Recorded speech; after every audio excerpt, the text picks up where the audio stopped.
Good evening, class. My name is Mercy Valdez, and today I will be talking to you about child abuse. Child abuse and neglect is any act or series of acts of commission or omission by a parent or other caregiver that results in harm, potential for harm, or threat of harm to a child. Acts of commission, which is child abuse, are words or overt actions that cause harm, potential harm, or threat of the harm, which are physical abuse, sexual abuse, and psychological abuse. Acts of omission, which is child neglect, is failure to provide needs or to protect from harm or potential harm. You have physical neglect, emotional neglect, medical and dental neglect, educational neglect, inadequate supervision, and exposure to violent environments. In this presentation, we will go over the different forms of child abuse. They are classified as the following: emotional abuse, sexual abuse, physical abuse, and neglect. Before going into each category of child abuse, we will first need to know how to recognize actual and potential abuse.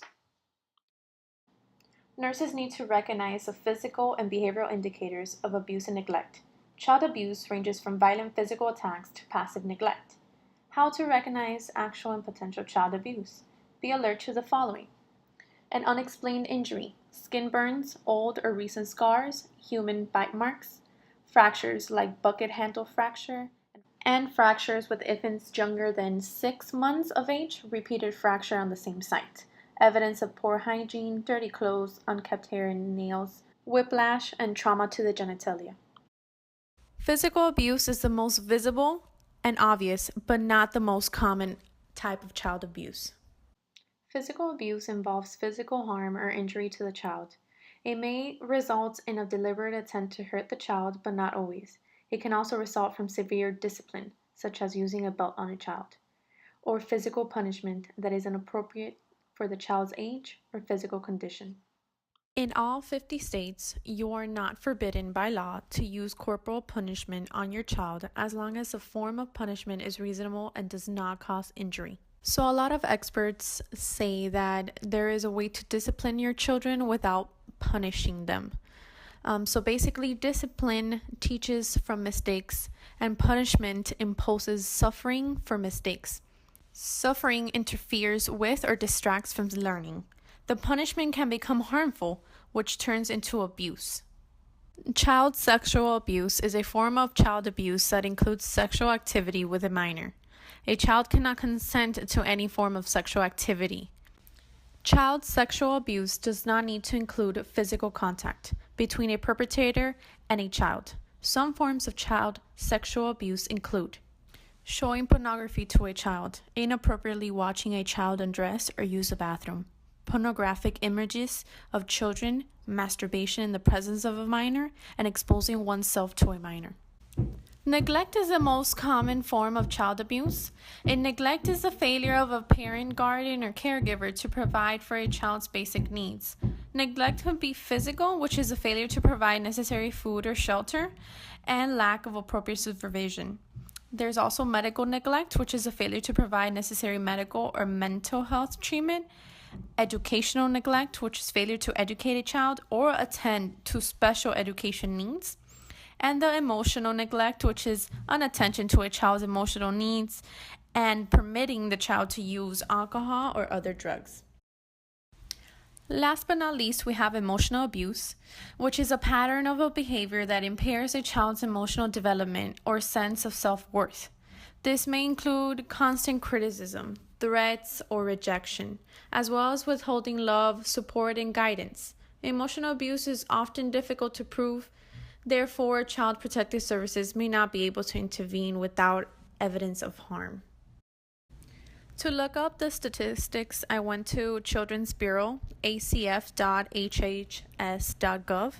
There, the latest one I found was a 2014 survey of the 50 states that reported 1,580 child fatalities due to the child abuse and neglect.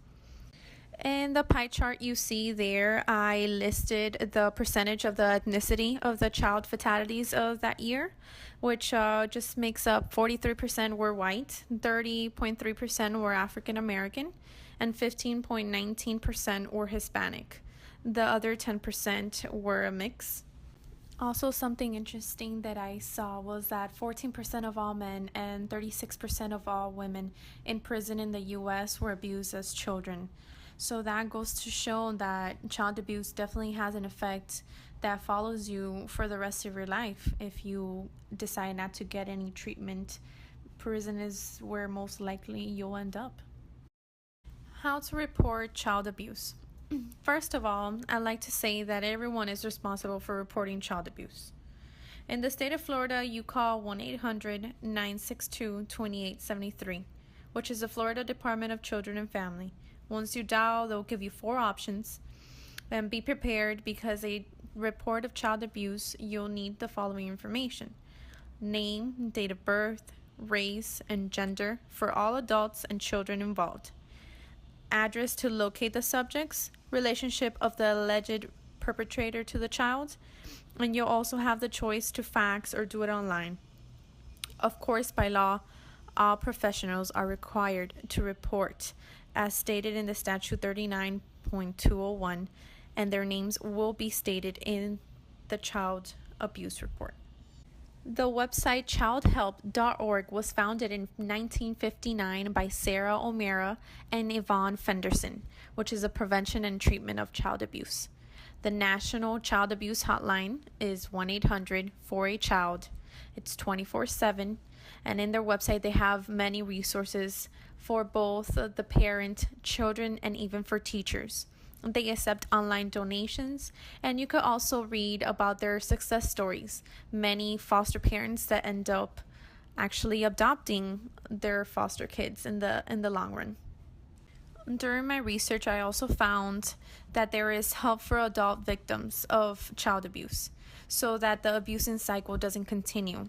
It's called Havoca.org, and it's run by survivors for adult survivors of child abuse, and I thought that was very interesting. In this last slide, I just wanted to share with you what children deserve in a home and in a parent.